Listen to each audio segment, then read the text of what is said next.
3, 2, 1.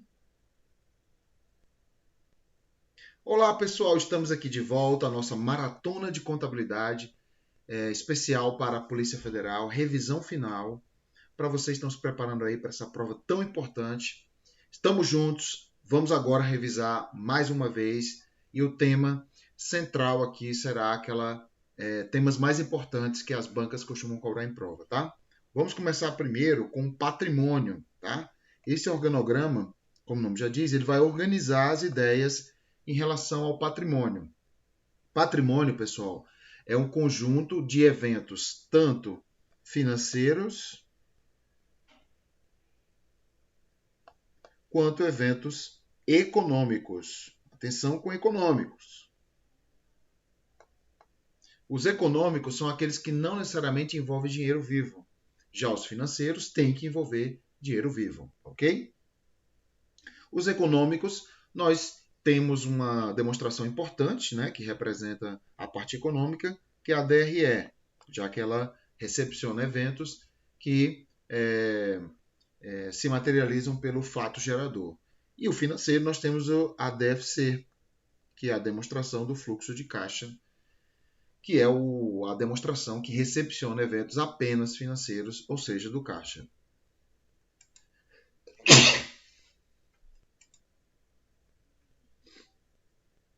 Bom, patrimônio, que é a base central do balanço patrimonial, é a conjugação de ativos, passivos e do confronto entre ativos e passivos, nós temos um patrimônio líquido, tá?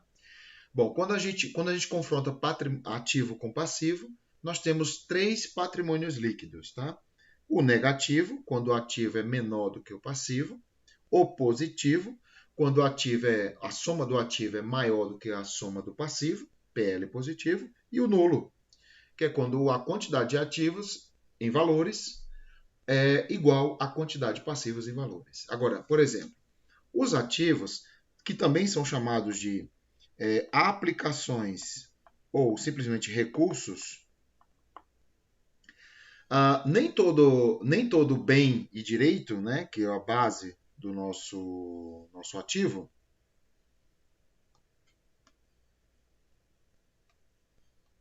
nem todo bem e direito será um ativo, mas todo ativo é um bem e direito. Para eu classificar um bem e um direito como ativo, é preciso que ele siga certos requisitos. Esses requisitos são recursos gerados no passado e recursos controlados que você possa controlar no presente e recursos futuros geradores de benefícios econômicos ou potencial de serviços, ok? Eu coloquei esse E aqui, pessoal, porque esses requisitos são cumulativos, ou seja, para que um ativo seja um ativo realmente contabilizado no balanço, é preciso que ele carregue consigo essas três características, tá? Assim como o passivo é considerado como dívida,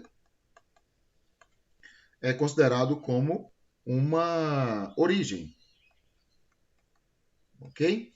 São meras obrigações. Essas obrigações, para ser obrigação, é preciso que ela carregue consigo também certos requisitos, que é dívidas geradas no passado e dívidas que eu posso controlar no presente e que saídas de recursos...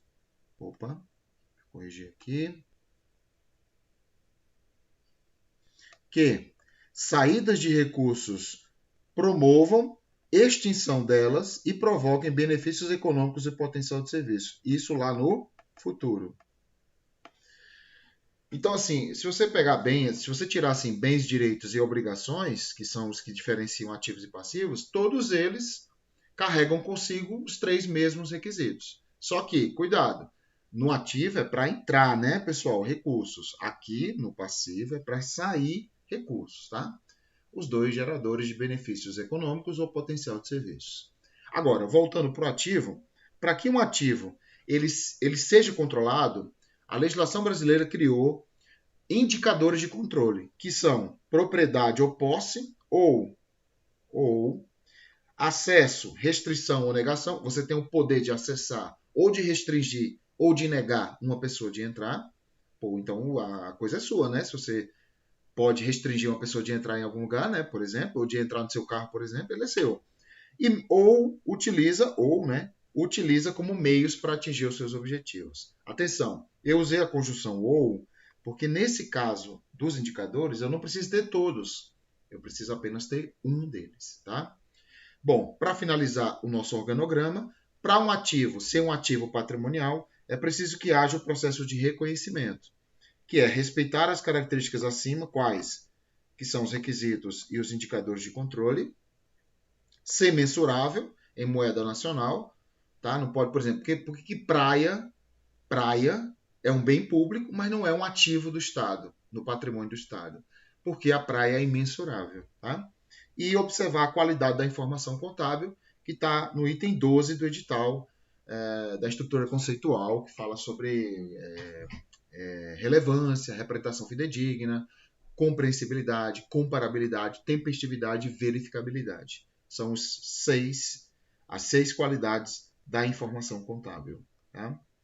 Bom, e voltando lá para o passivo não tem indicadores de controle. Ó. Ele já passa direto para o reconhecimento.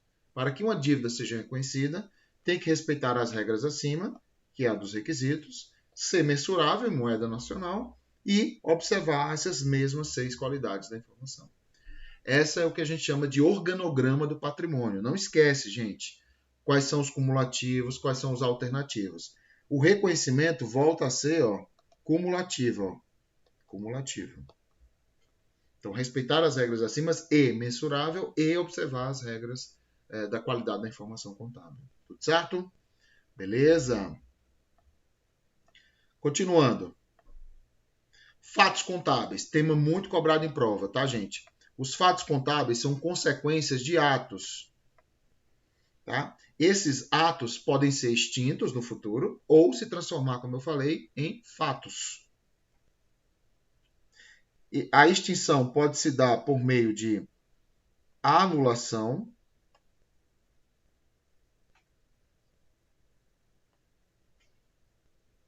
pode se dar por meio de revogação, ou pode se dar simplesmente por caducidade.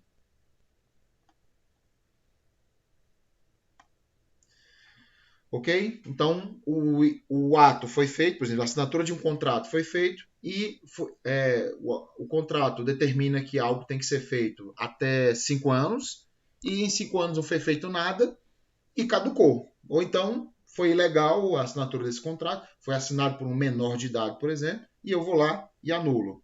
Ou então, eu assinei um contrato, mas eu achei o contrato um pouco ruim e tal, eu assinei outro contrato revogando o anterior, aí vem a revogação, tá? Bom, esse é o caso da extinção. Agora, o ato pode se transformar, e a gente quer que se transforme, né, em fatos, para a gente continuar a matéria aqui, né? Então, os fatos, eles são divididos em dois, que é o fato qualitativo e o fato quantitativo, ok, pessoal? Gerado por esse fato, esse ato. O ato, ele não tem repercussão contábil, tá, gente? Porque ele tem relação apenas mediata. Atenção, mediata. Gerando um fato contábil que tem contabilização imediata. Virou? Virou fato, já era. Tem que registrar, tá?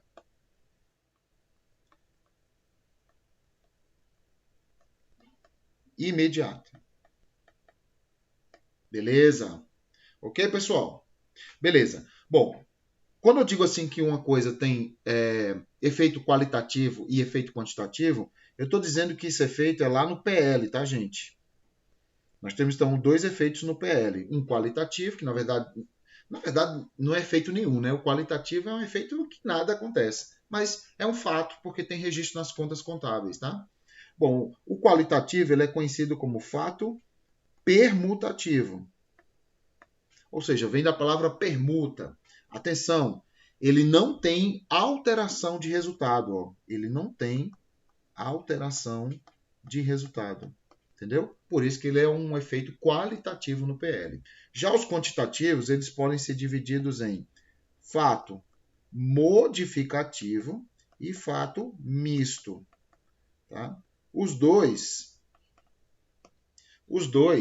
eles são aumentativos, os dois podem ser aumentativos ou podem ser diminutivos. A diferença é que o modificativo ele é total. Então, se entrou R$10 no caixa, R$10 vão alterar o resultado do exercício. Já o misto, ele é parcial.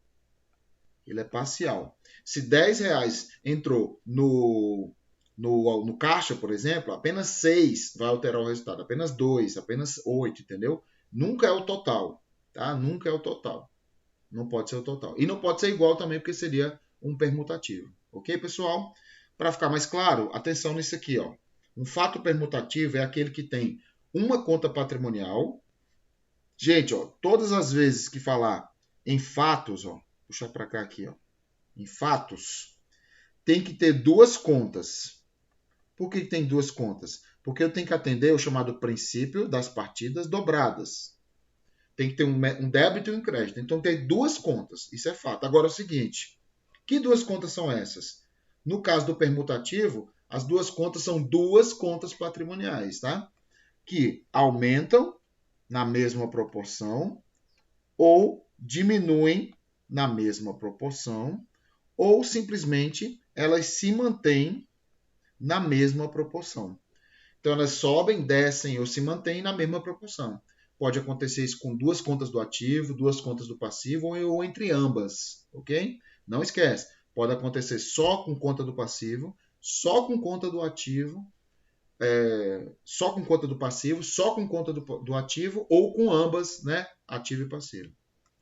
Já as contas modificativas, o fato modificativo é aquele que tem uma conta patrimonial, mas não tem outra conta patrimonial. Ele entra livre, leve e solto em uma conta patrimonial. Então, aquilo que entrou na conta patrimonial vai impactar totalmente em uma conta de resultado, que pode ser uma receita ou pode ser uma despesa. Então, por exemplo, entrou 10 aqui, ó. R$10 vai alterar o meu patrimônio líquido aqui, ó, para cima ou para baixo, tá? Eu coloquei, entrou 10, mas pode ter saído 10, tá? Bom, e o próximo, que é o mais difícil de todos, que é o misto. O misto, pessoal, é aquele que tem duas contas patrimoniais. Só que é o seguinte, essas duas contas, elas estão em desequilíbrio.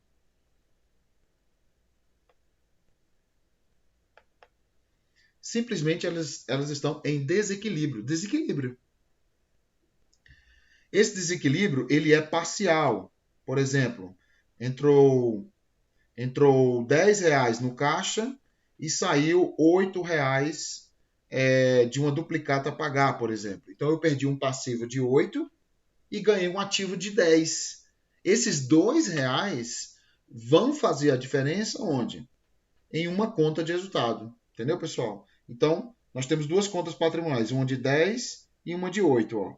Entendeu? Esses R$2 de diferença é o que me dá uma receita ou uma despesa, né? Se eu tiver perdido, por exemplo. Então, não confunda. O modificativo só tem uma conta patrimonial que é totalmente... aliás, o aumento é total. E aí o resultado é uma conta de resultado também total. Já o misto tem que ter duas contas patrimoniais, tá? A regra é que são duas em prova. E elas estão em desequilíbrio. Professor Paulo, se essas duas contas patrimoniais aqui ó, estiverem em equilíbrio, ou seja, aumentou 10 em uma, aumentou 10 em outra, por exemplo. Aí elas passam a ser um permutativo. Entendeu? Então, assim, sempre vai ter uma saída para um caso, um motivo, um fato que vai acontecer. Não esquece essas dicas, hein? Cai muito em prova fatos permutativos, modificativos e mistos, chamados fatos contábeis ou fatos administrativos. Próxima.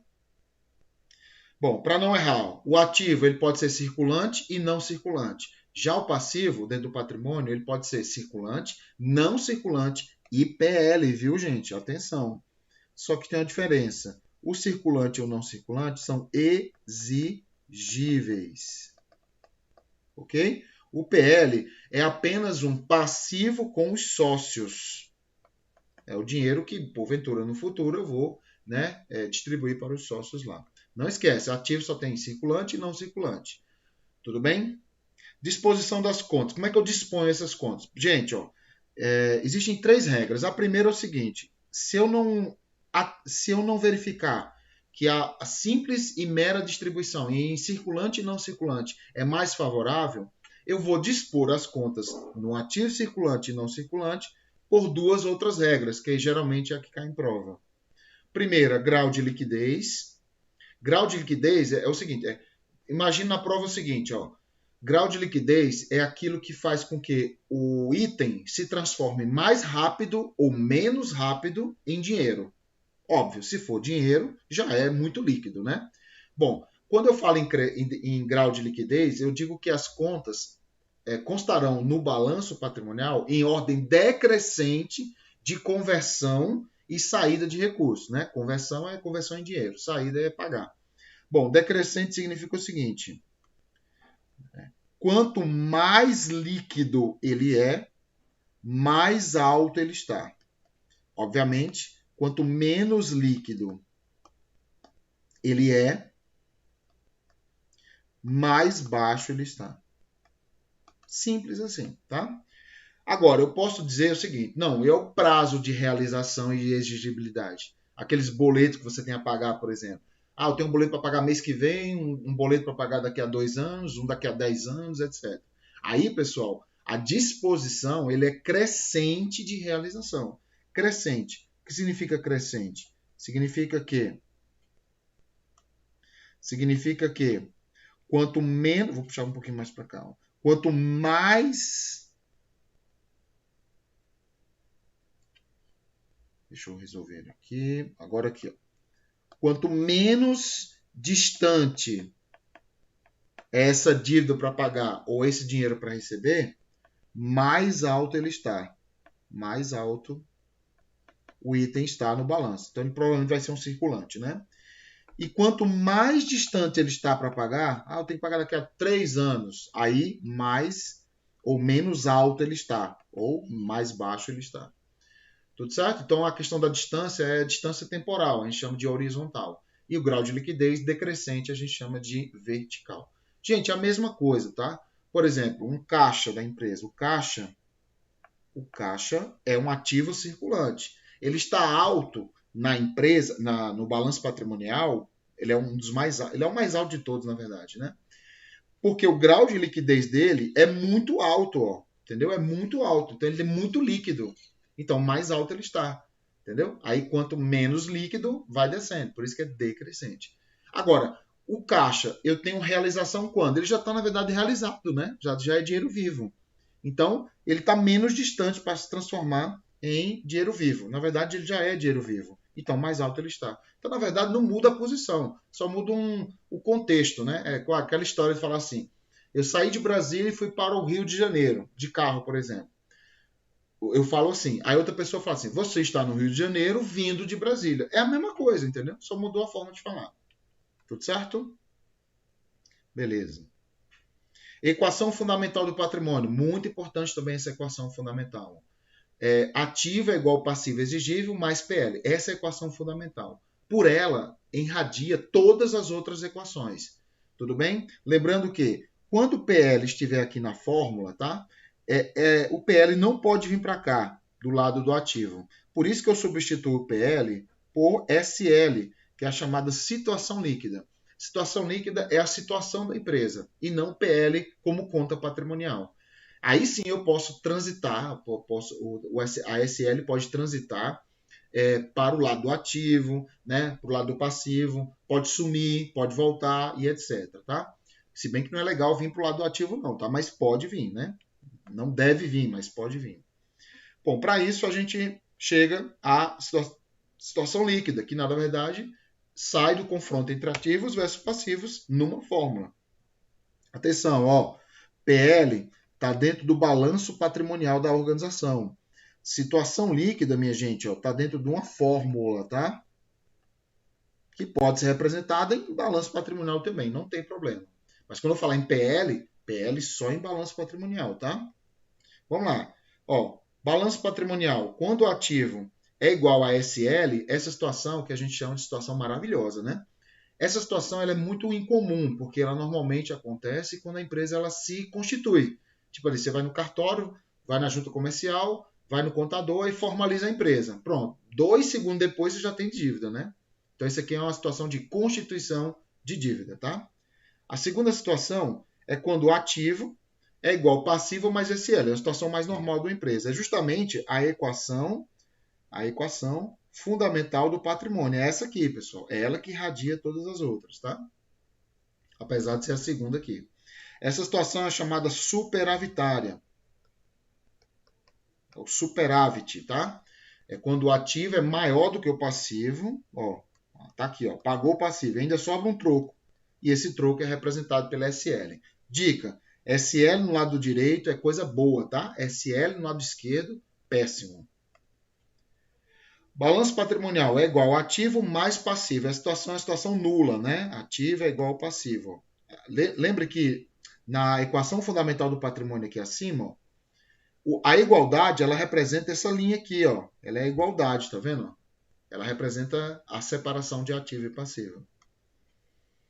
Balanço patrimonial, onde o ativo mais SL é igual ao passivo, numa fórmula, ela seria nada mais, nada menos do que ativo mais SL é igual ao passivo.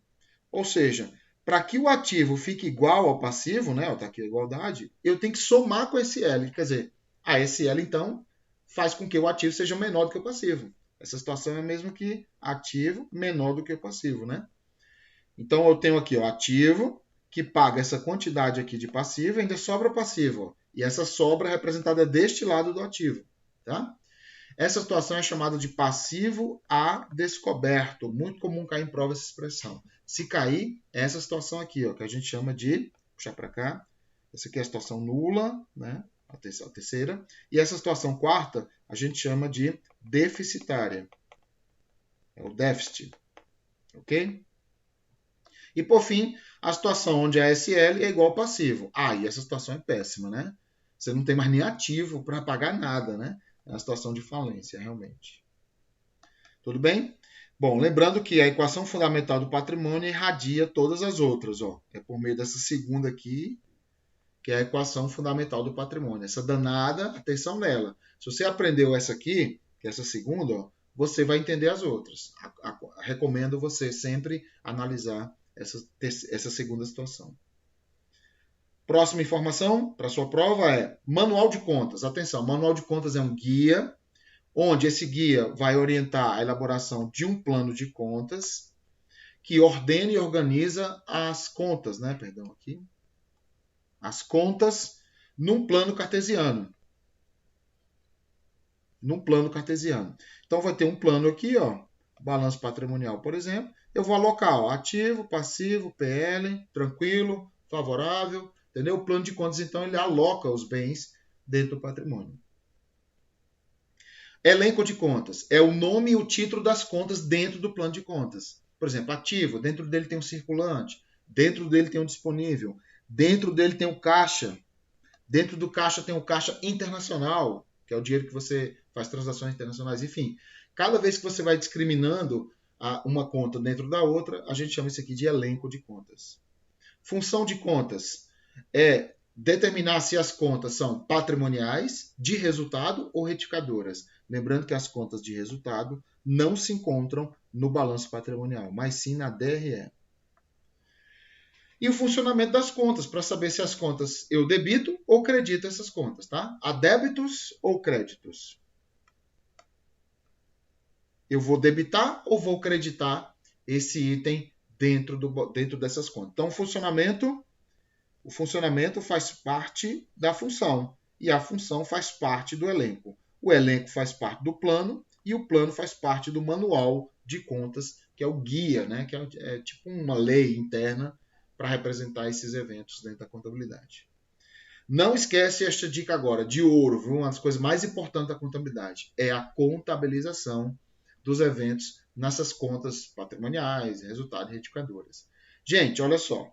Quando a conta for do ativo de despesa e retificadora de passivo e de PL, eu vou debitar quando a conta aumenta e vou creditar quando a conta diminui. Tipo assim, ó, conta caixa, por exemplo. Conta caixa. Eu paguei algo, ó, fiz um pagamento, então eu credito.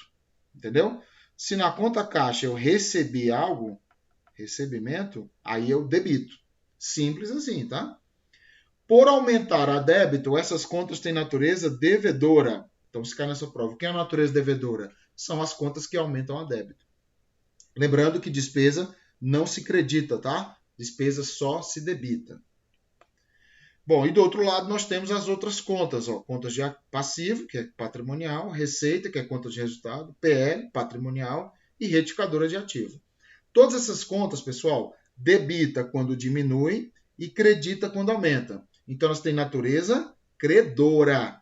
Por quê? Porque elas aumentam quando creditam. Atenção especial ao fato de que receita não se debita, só se credita. O resto debita e credita. Não, gente, isso aqui é muito ouro, entendeu? Isso aqui, ó, merece uma estrela gigante, ó, uma estrela gigante, porque ela é muito cobrada em prova. Não há prova de concurso que não cobrem a contabilização em débito e crédito. Isso aqui é um resumo muito legal para você memorizar. Por exemplo, caixa. O caixa aumenta a débito, certo? Porque você sabe que ela tem natureza devedora, entendeu?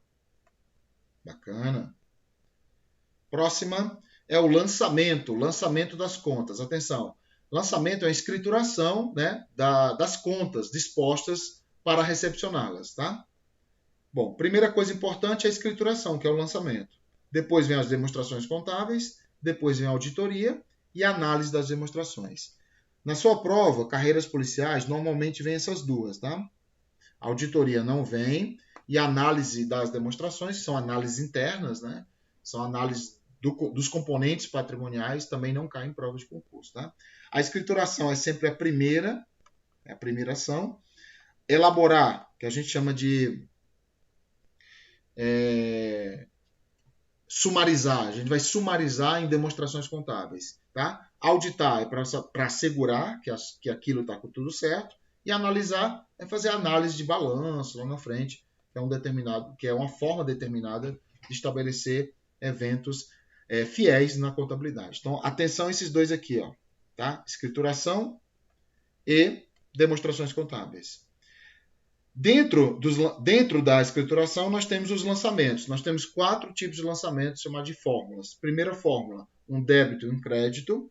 Segunda fórmula, um débito e mais de um crédito. Terceira fórmula, mais de um débito e apenas um crédito. E quarta fórmula, mais de um débito, mais de um crédito. Então, a gente memoriza assim, ó. 11, 12, porque é pelo menos 2 do outro lado, né? 21, 2 mais 1, né? E 22, 2 mais 2, tá? Então, lembre-se, primeira fórmula 11, segunda 12, terceira 21 e a próxima 22, ok? Livros contábeis, nós temos 3, diário, razão e caixa. Rapidamente, a gente pode falar que o diário é o mais importante.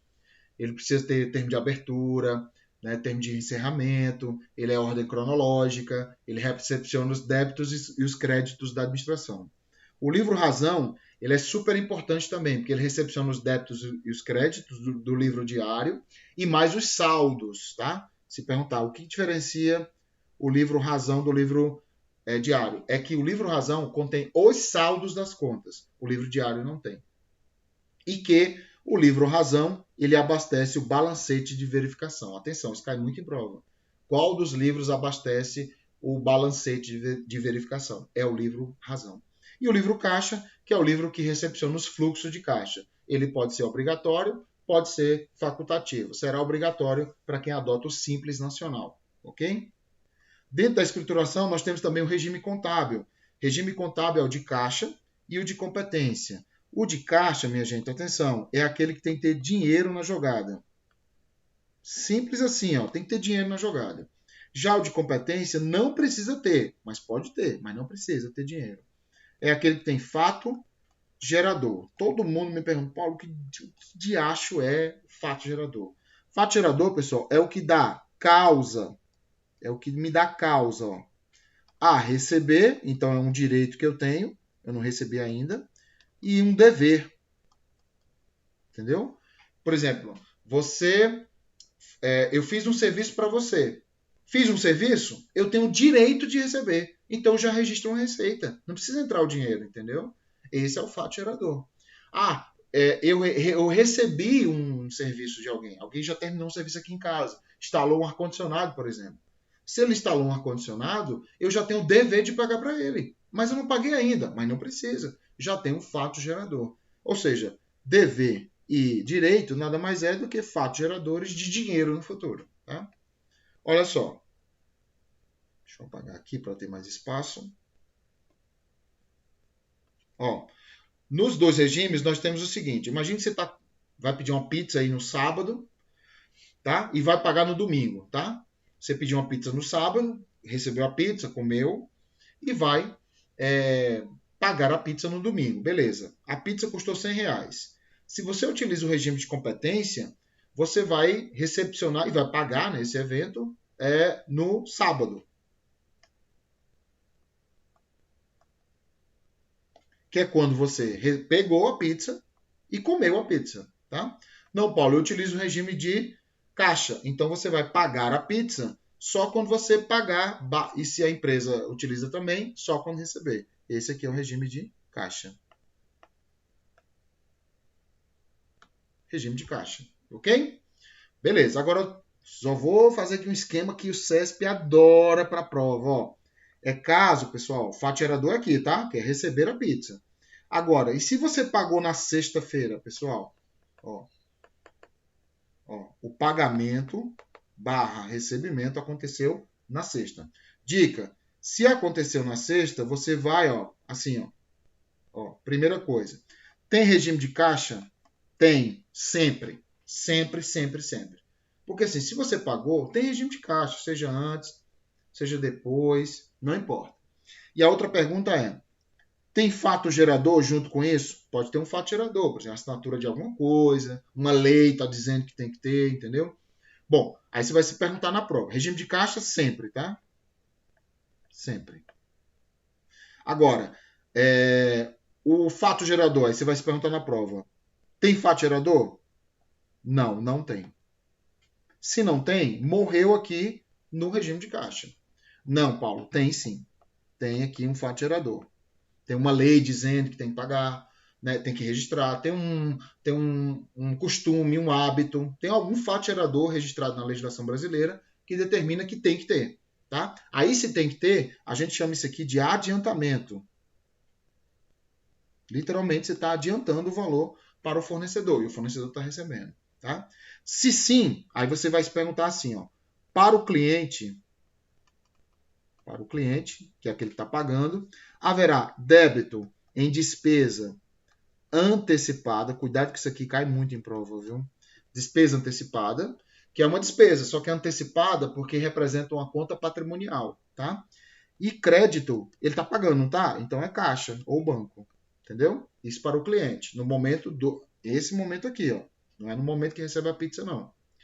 E para a pizzaria, ou seja, para a empresa, haverá, atenção, débito em caixa, olha que interessante, porque ele está recebendo dinheiro.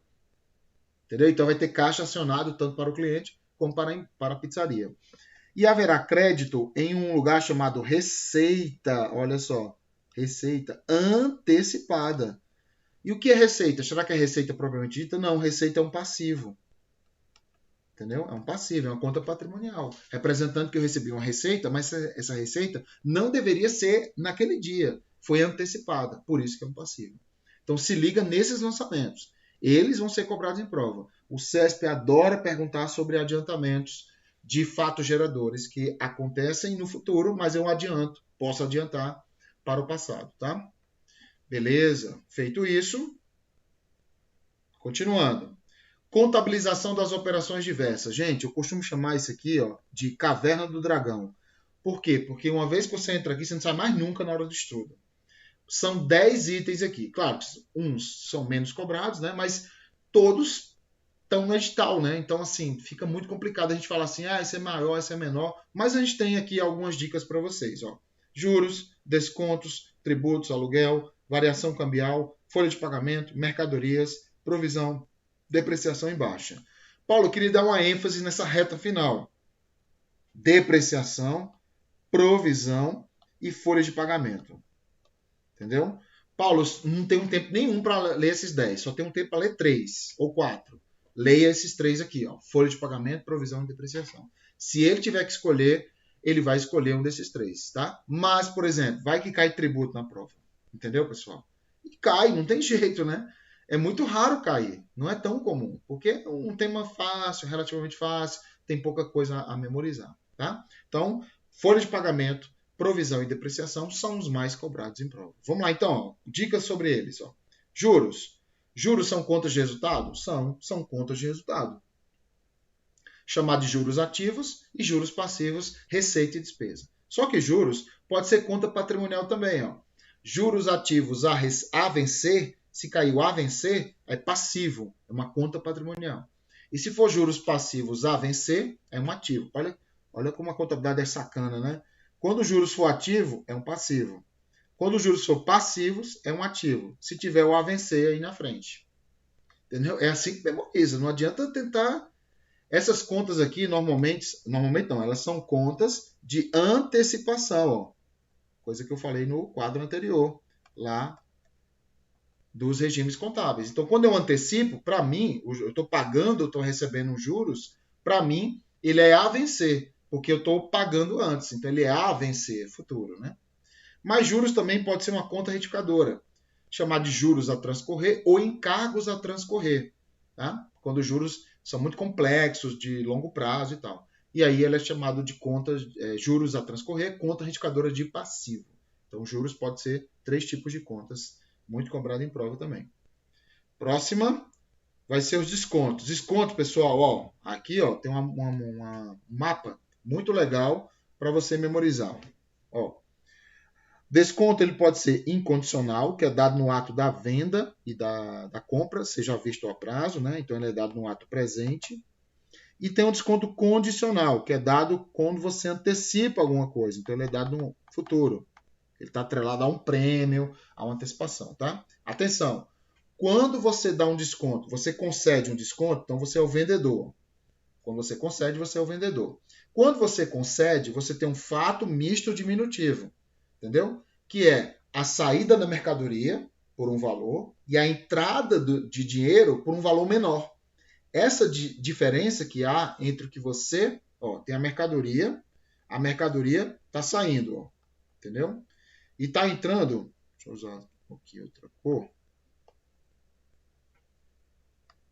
Ó, mercadoria, ó, está saindo, não está? 10. E está entrando quanto? Está entrando 10, está entrando 8 de caixa, entendeu? Esses R$2 aqui, que é a diferença, ele é registrado como uma despesa, entendeu? Então, eu tenho 2 contas patrimoniais, mercadoria e caixa, só que estão em desequilíbrio. E esses R$2 a menos é uma despesa. Só que olha a pegadinha. Pô, então, se para quem vendeu é fato misto diminutivo, para quem comprou é fato misto aumentativo. Nananina, não. Para quem comprou, obtém. Para quem comprou, obtém o desconto. Mas para quem obtém, é um fato permutativo. Por quê? Porque ele está desembolsando o dinheiro no momento da venda e no momento da compra, para ele compra, né? Pelo mesmo valor que está saindo bem. Ah, mas teve o desconto lá, mas foi lá na empresa. Se a coisa custava, por exemplo, 10 e eu comprei por 8, para mim, está saindo caixa no valor de 8 e está entrando uma mercadoria no valor de 8. Entendeu, pessoal? Não tem receita e despesa. Tá? Por isso que é permutativo. Adivinha o que vai cair na sua prova? Ó. Estou dando aqui a mina do ouro. Ó. É o desconto incondicional para quem obtém, porque ele vai dar a entender que é um fato misto. Tá? Agora, foi dado um desconto para você lá na frente, ó, mas aqui, ó, tá? Você vai pagar aqui, ó. E se você cumprir umas regras, eu te dou um desconto aqui antecipado, se você antecipar. Lembrando que esse desconto pode ser dado aqui nas datas aprazadas aqui já, tá? Como se fosse um prêmio. Tipo assim, se você for a quinta pessoa, até a quinta pessoa pagar nessa data, já acordada, eu te dou um desconto, entendeu? Então não precisa ser uma antecipação, não. Pode ser no dia mesmo. Mas vamos brincar dizendo que foi uma antecipação. Ó. Eu paguei antecipado. Eu paguei antecipado e esse pagamento... Lembrando que esse pagamento antecipado não é antecipação lá do regime de contábil de competência em caixa, não. Aqui é porque eu estou pagando antes porque eu quero, entendeu? Aí eu paguei antecipado. Aí a empresa falou assim, não, se você pagar antecipado, eu te dou um desconto de 5%. Opa!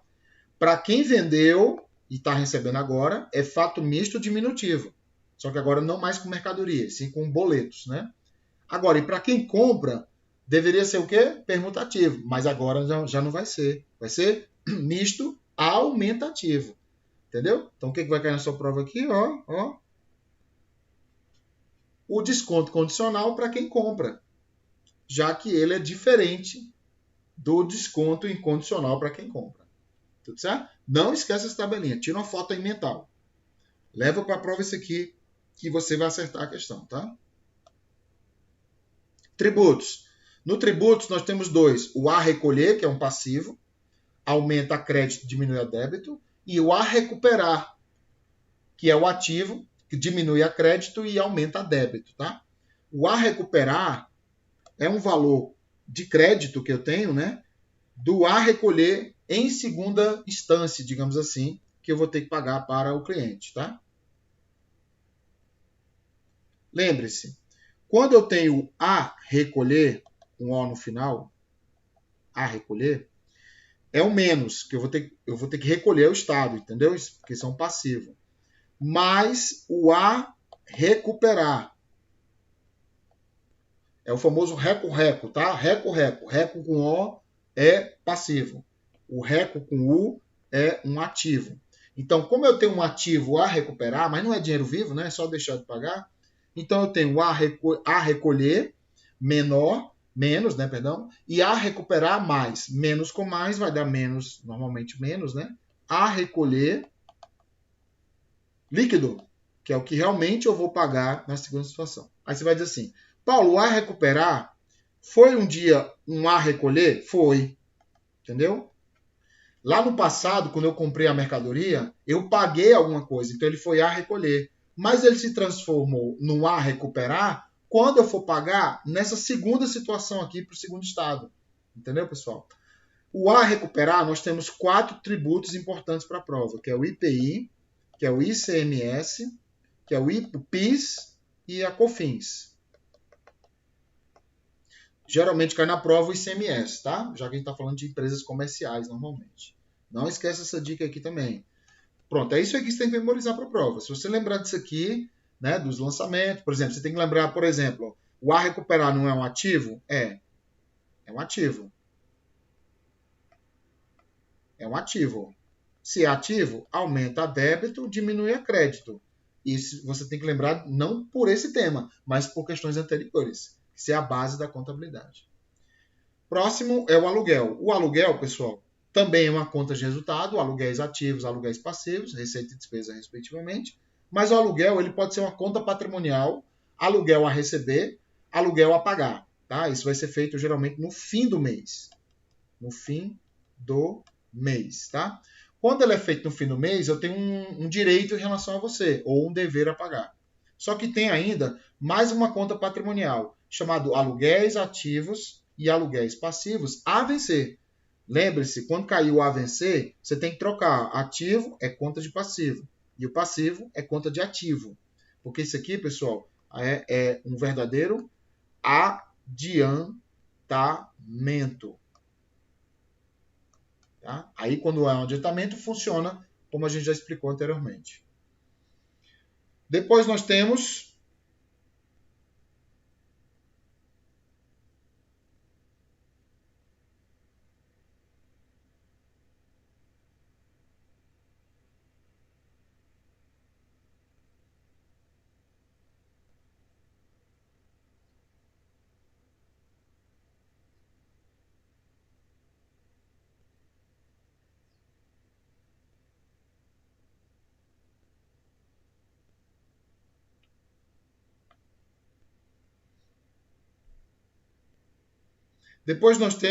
deixa eu conferir, aluguel já foi, né? Então vamos lá. Nós temos as variações cambiais e monetárias. As variações são contas de resultado ou contas patrimoniais. Vão ser de resultado quando variações ativas for receita, variações passivas são despesas, tá? E vai ser conta patrimonial quando for variações ativas a vencer, vai ser passivo, variações passivas a vencer, ativo. Lembre-se, essas contas patrimoniais são contas de antecipação. É quando alguém te paga ou você paga para alguém antecipadamente. Se torna ativo e passivo, tá?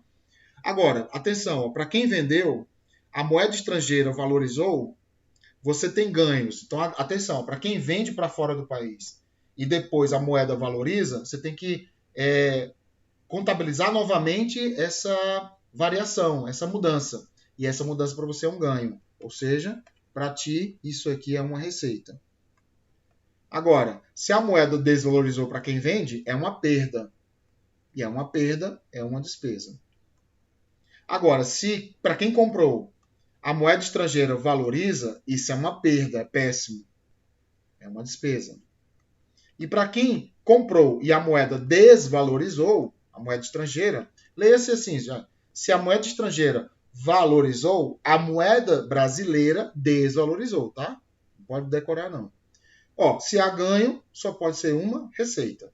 Então, para quem compra e para quem vende, as mudanças cambiais alteram de forma distinta, entendeu? Lembrando, para quem vende, a taxa que é utilizada para mudar o dólar, por exemplo, é a taxa de compra. E para quem compra, a taxa é a de venda. Para variar, a contabilidade é tudo ao contrário, né? Então lembre-se, para quem vendeu, eu utilizo para atualizar a moeda as taxas de compras. As taxas são vendidas em bancos, etc. Para quem compra, é a taxa de venda. Mais uma dica sobre folha de pagamento. Folha de pagamento são despesas e passivos de uma empresa. Para o empregador, nós temos estas despesas: salário bruto, INSS patronal, FGTS, salário família e maternidade. Com duas dicas. Salário bruto inclui 13º salário, 1/3 e abono de férias, temos insalubridade, temos os adicionais, né, e etc. E já o salário família, ele volta do INSS. A empresa paga, mas ela volta do INSS, ok? E quais são as despesas do empregado? INSS do segurado, imposto de renda retido na fonte, os vales, os adiantamentos. Nesse caso aqui desses dois, o empregado, na verdade, ele não paga em si, entendeu? Esse dinheiro ele é retido na fonte. Ele é retido na fonte, tá? Ou seja, o empregador, na hora que passa o dinheiro para a conta corrente dele, ele retém na fonte o valor que ele, empregado, deve para o Estado, tá? Mas as retenções, então isso aqui vai para o governo, tá? E os vales, os adiantamentos, por exemplo, são retidos na fonte para a própria empresa, para repor o dinheiro que já foi, no caso do adiantamento, adiantado para ele. Não esquece, as despesas do empregado são despesas do empregado, tá? Não é da empresa, mas a empresa apenas paga, entendeu? Já essas de cima, salvo o salário família, que a gente chama de incidência, tá? Essas são despesas da empresa mesmo, tudo bem? Da empresa mesmo. Para a gente entender melhor isso, ó, nós temos os chamados encargos. Nós temos dois, os sociais, isso vem caindo bastante em prova, tá? E os encargos trabalhistas. Os encargos sociais são PIS, PASEP, INSS patronal do segurado, FGTS, seguro contra acidente, salário. Eu tenho um tique com língua portuguesa, tá, gente? Você vai ver me corrigindo toda hora, tá? Salário, educação, né? E etc. E os trabalhistas, os encargos trabalhistas, 13º, abono de férias, rescisões contratuais, descanso remunerado, adicionais, vales, auxílios, etc. Por que é diferente isso? Por quê?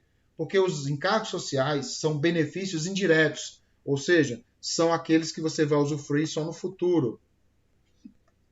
Enquanto os encargos trabalhistas são benefícios diretos, ou seja, você vai usufruir no presente.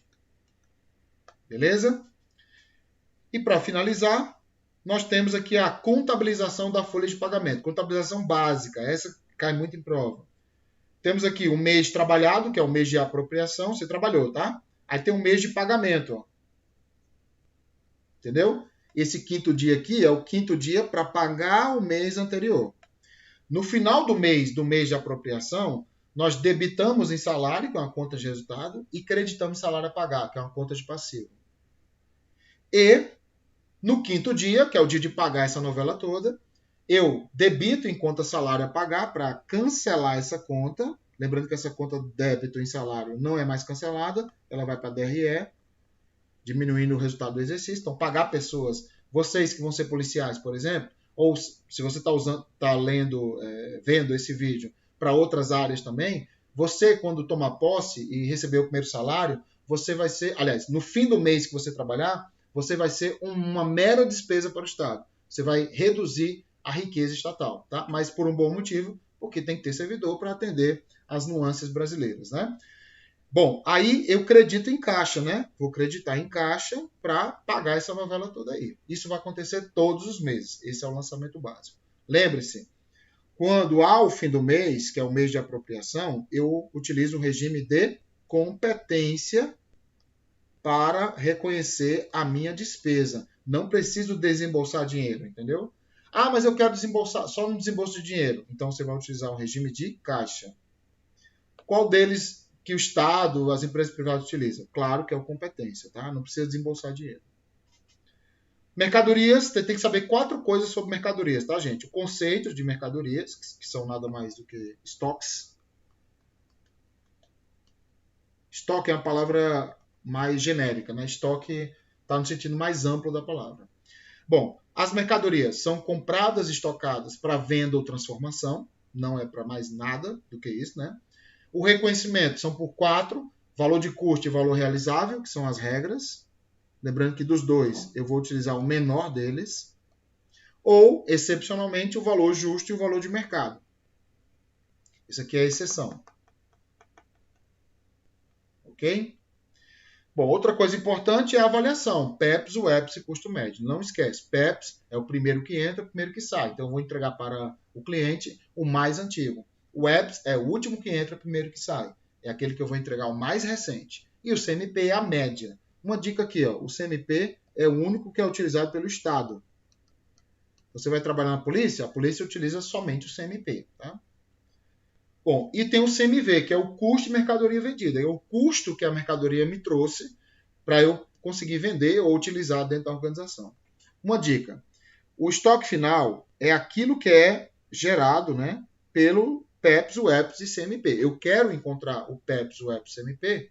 Aliás, eu utilizo o PEPs, UEPs e o CMP para encontrar justamente o estoque final, que vai entrar no cálculo do CMV diminuindo, tá?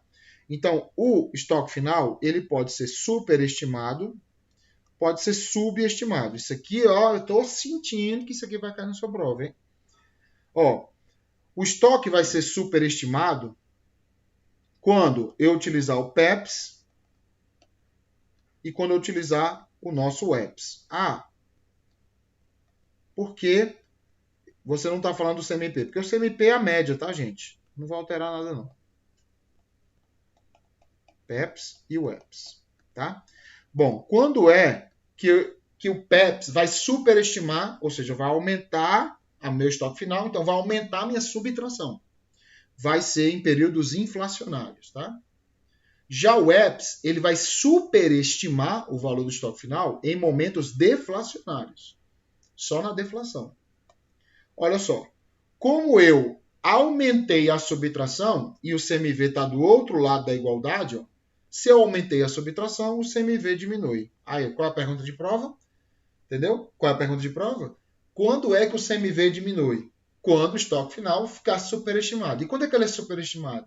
No PEPs, na inflação, e o EPS na deflação. Voltando, quando é que o estoque final é subestimado pelo método PEPs e pelo método EPS? É só você trocar. Pelo método PEPs vai ser na deflação e no método EPS vai ser na inflação. Com isso, eu vou diminuir meu estoque final. Então, lembre-se, eu estou diminuindo a subtração desse cálculo. Se eu estou diminuindo a subtração, como o CMV está do outro lado, ele vai aumentar o CMV. Aí na prova ele pergunta quando é que o CMV é aumentado. Quando o PEPs estiver na deflação, quando o EPS estiver na inflação. Ou simplesmente quando o estoque final for subestimado por meio desses métodos. Pronto, está aqui uma coisa bem legal de revisão para a sua prova, hein? Muito legal cair isso aqui, hein? Cai isso aqui fácil, fácil, hein? Próximo é a provisão. Provisão é um passivo digamos assim, com dúvidas, com incerteza de pagamento. Nós temos 3 tipos de passivo. Um de primeira divisão, segunda divisão e um de terceira. De primeira é o a pagar. É a saída certa e estimada confiavelmente. Provisão é um passivo de segunda divisão. Tem uma saída incerta, mais provável e com estimativa confiável de valor. Então, tudo isso faz com que uma provisão seja contabilizada como se fosse um passivo normal. Entendeu? Credita quando aumenta, debita quando diminui, é uma conta patrimonial, etc. E temos um passivo de terceira divisão, que é o passivo contingente, que é aquela de saída ou perda incerta e possível remota. Bom, ser incerta é igual a provisão, tá? Mas ser possível e remota já não é provável, né? Provável, possível e remota. Entendeu, pessoal? Possível, remota, é coisa de contingente, tá? Ou até provável, olha só, desde que não haja o quê? Estimativa confiável de valor. Então, quer dizer, o contingente, ele vai ser possível e remota, sem nenhuma condição, tá?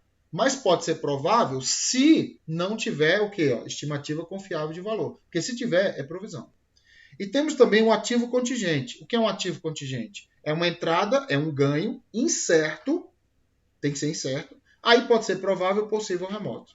Lembrando que uma coisa que é provável e possível no ativo contingente é lançado pelo menos em nota explicativa. Se for remoto, pessoal, não é lançado em nada, tá? Não é lançado em nada, nem em balanço, nem em nota explicativa. Lembre-se, remoto e nada é a mesma coisa. Fica aí essa dica de ouro, hein, sobre provisão. Bom, e depreciação? Depreciação é um tema específico, a gente vai falar melhor em outras aulas, tá? Do nosso aulão. Mas aqui eu posso dizer para você que depreciação é a perda do valor econômico do bem. É a perda do valor econômico do bem. Que bem é esse? Imobilizado. Cuidado, não pode ser bens florestais, nem pode ser bens minerais, tá? Esses aqui não são depreciados, apesar de ser imobilizado. Eles são exauridos, né? A chamada exaustão. Exaustão, ok? O bem não está saindo fisicamente, só está perdendo valor pelo seu uso, obsolescência, deteriorização. E vem a baixa do bem, né? A baixa do bem é quando o bem ou ele sai fisicamente, só fisicamente, nesse caso é quando ele está totalmente depreciado, tá? Ou ele está saindo fisicamente e economicamente, quando ele não está totalmente depreciado. Quando ele não está totalmente depreciado, aí ele sai fisicamente e posso ter algo economicamente ali também. Tudo bem? Do bem. Caso não haja uma depreciação completa ou haja valor residual, que a gente já aprendeu na depreciação, né? Na depreciação, o valor do bem lá no final dele, no fim, ele vai ser ou zero, vazio, ou o valor residual. Valor residual que é determinado lá no início da depreciação. Lembrando que ele pode ser revisado, mas ele é no início. Tudo certo, pessoal? Beleza. Agora, balancete de verificação. O balancete, que eu separei aqui para vocês. Tá aqui uma revisão toda da matéria, gente. Para sua prova. Olha que legal. Assista esse vídeo várias vezes até a prova. Muita coisa da sua prova vai estar aqui. Balancete de verificação é um demonstrativo e não a demonstração. É facultativo, não é obrigatório. Geralmente é mensal, porque não é obrigatório, então é geralmente. Utiliza-se o livro razão, vai cair na sua prova o livro diário. Estabelece os saldos, que não tem no livro diário, né? De contas devedoras e credoras. E há método de 2, 4, 6 e 8 colunas. Lembrando que não dá para determinar todos os erros de escrituração no balancete, tá? Ele só verifica os erros de valores. Balanço patrimonial é uma demonstração e não um demonstrativo. Contábil obrigatório e estático. É uma demonstração obrigatória estática, porque 90% dela é aquilo ali, né? Ativo do lado esquerdo, passivo e PL do lado direito, entendeu? As contas são dispostas segundo seu grau de liquidez, tá? Dentro dela tem contas de retificadoras também, mas não tem conta de resultado, né? Então é um balanço mais estático, digamos assim. Temos também a DRE. A DRE é uma demonstração também obrigatória e vertical de deduções de receitas e de despesas. Deduções de receitas e despesas. Você vai deduzindo no sentido que você vai aumentando a receita e subtraindo a despesa, tá? Alcançando o lucro ou prejuízo. Bom, eu separei aqui para vocês o início da nossa DRE. Lembrando que receita bruta, perdão, é bruta, né? Receita bruta é quando a empresa for comercial, tá? Se a empresa for industrial, ainda tem algo acima. Tudo certo? Bom, receita bruta é receita de vendas. Aí você deduz o chamado D dia, tá? O D é de devoluções, o D é de descontos incondicionais concedidos, o I é de impostos, principalmente o ICMS, e o A é de abatimentos. São essas 5 coisas que são deduzidas após a receita bruta. Deduziu? Você chegou na receita líquida de vendas, ok? E aí você vai tirar o chamado PSM. PSM são os 3 custos, que é o custo de produtos, custo de serviços e o custo de mercadorias vendidas, tá? Principalmente mercadorias vendidas, que são basicamente o que há no comércio. Diminuiu esses custos? Aí você chegou no primeiro dos 4 lucros. Entendeu? Ainda tem mais 3 lucros aí para frente, mas esse aqui é o chamado lucro bruto operacional. Aí tem um detalhe importante sobre o lucro. Aí você vai diminuir as despesas operacionais, tá? Que inclui as despesas administrativas, as comerciais, as administrativas, as financeiras e outras. É o CAFO, tá? E você vai aumentar as receitas operacionais. É a única que tem aumento e diminuição. É o depois do lucro bruto. Ó. Você vai diminuir aqui as receitas operacionais, que são as receitas financeiras e as receitas não financeiras, tá? Por exemplo, juros a receber, vendas de bens, etc, etc. Ok? Memorize essa sequência aqui, minha gente, ó, porque na prova ele fala assim, ó, o lucro bruto, tá? O lucro bruto sai do confronto entre receita bruta menos deduções. Falso. Porque receita bruta menos deduções sai a receita líquida, gente. Para depois chegar no lucro bruto. Entendeu? É assim que cai em prova. Memorize esse início da DRE. É a dica que eu passo para vocês. Bom, para finalizar, estrutura conceitual. A estrutura conceitual, que é o item 12 do edital, abarca o Estado brasileiro, principalmente nas suas informações contábeis. Essas informações contábeis é o RERE, COVETECO. Deixa eu colocar aqui mais para cima. É o RERE e o COVETECO. Ok? O RERE são as informações que a gente chama fundamentais. São as informações fundamentais. Quando uma informação contábil deve ir, né, para um usuário do sistema, que é um usuário, né? Essas informações contábeis devem ir por meio de uma auditoria, né? A auditoria que vai verificar isso, né? Elas vão e devem carregar consigo, por exemplo, como é que está o ativo, como é que está o passivo e tal, com 6 qualidades da informação contábil, que é o RERE e o COVETECO. Ok? RERE e COVETECO. Então, elas devem ir. Como é que funciona? O RE de relevância é capaz de influenciar a tomada de decisão, é a utilidade. Representação fidedigna é aquela completa, livre de erro material e neutra, impessoal, ou seja, ela é íntegra e fiel. Compreensibilidade, clara e concisa. Isso aqui é até uma regra da redação, né, que você vai enfrentar lá na prova também. Toda redação tem que ser clara e concisa, né? São 30 linhas. Inteligível, verificável, proporcionar consenso, não necessariamente acordo, mas um consenso, é confiável. Tempestividade, disponível a tempo de fazer a diferença na sua tomada de decisão, é a simultaneidade. E comparabilidade, identifica similaridades e diferenças, ou seja, é aquela que pode ser confrontável. Por exemplo, vê uma nave interplanetária. Pô, nunca vi uma nave interplanetária, então ela não é confrontável, entendeu? Tem que ser uma coisa que eu possa confrontar, ver similaridades e diferenças. Só que toda vez que essa informação contábil vai, ela aparece também, pessoal, restrições. Ó, tá? Toda informação contábil carrega consigo esses vírus aqui, ó, essas bactérias. Né? Materialidade, não confundam esse nome, que é bonitinho, mas é um problema. É quando a informação é omissa e distorcida. Eu sempre dou o exemplo, gente, as fake news. Ó. Fake news, muita gente acha que é só mentira. Não. Fake news pode ser simplesmente uma omissão de uma informação importante. Por exemplo, fulano, tem isso aqui, mas você não fala quem falou, entendeu? Ou então, assim, tem quem falou, mas não fala o que ele falou. Então, você está omitindo informação. Essa informação vai viciada para a pessoa. Ou distorcida, entendeu? Distorcida. Por exemplo, a pessoa falou, acordou de manhã com aquela voz grossa. Sabe quando você acorda de manhã com a voz grossa? Aí a pessoa falou de voz grossa e a pessoa tá com raiva, entendeu? Mas não, ela só falou porque acordou de manhã, daquele jeito, entendeu? E você distorceu porque era só um áudio, entendeu? Então, fake news é a materialidade. Só que existe materialidade como se fosse um corte transversal, tá? Então, vamos dizer, de 0 a 100, você faz um corte transversal em 20.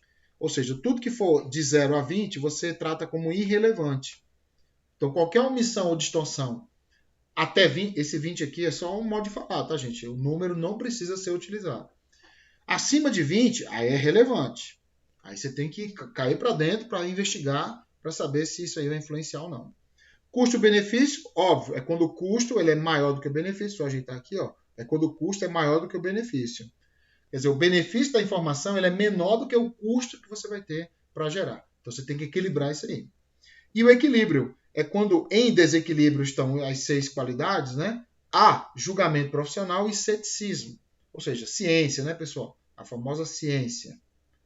Você vai usar, assim, todo o seu julgamento profissional, que é a sua experiência, e todo o seu ceticismo, que é você acreditar na ciência para tomar a decisão. Geralmente,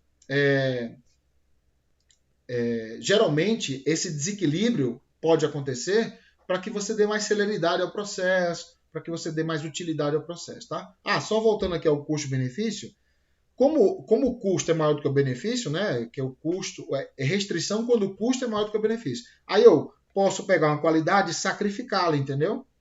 Para atingir um custo menor do que o benefício. Então, cuidado. Na prova de perguntar assim, ó, qual restrição impõe que o Estado possa sacrificar uma qualidade para que o custo seja menor do que o benefício. Ele não vai falar com essas palavras, obviamente, porque vai estar na cara. Aí você identifica custo-benefício, tá? Quando é que uma qualidade pode ser sacrificada? Para atender ou amenizar a restrição custo-benefício. Tudo certo? E isso é um tema muito cobrado em prova da estrutura conceitual, que é a qualidade da informação. E assim terminamos nossa aula da Maratona de Contabilidade.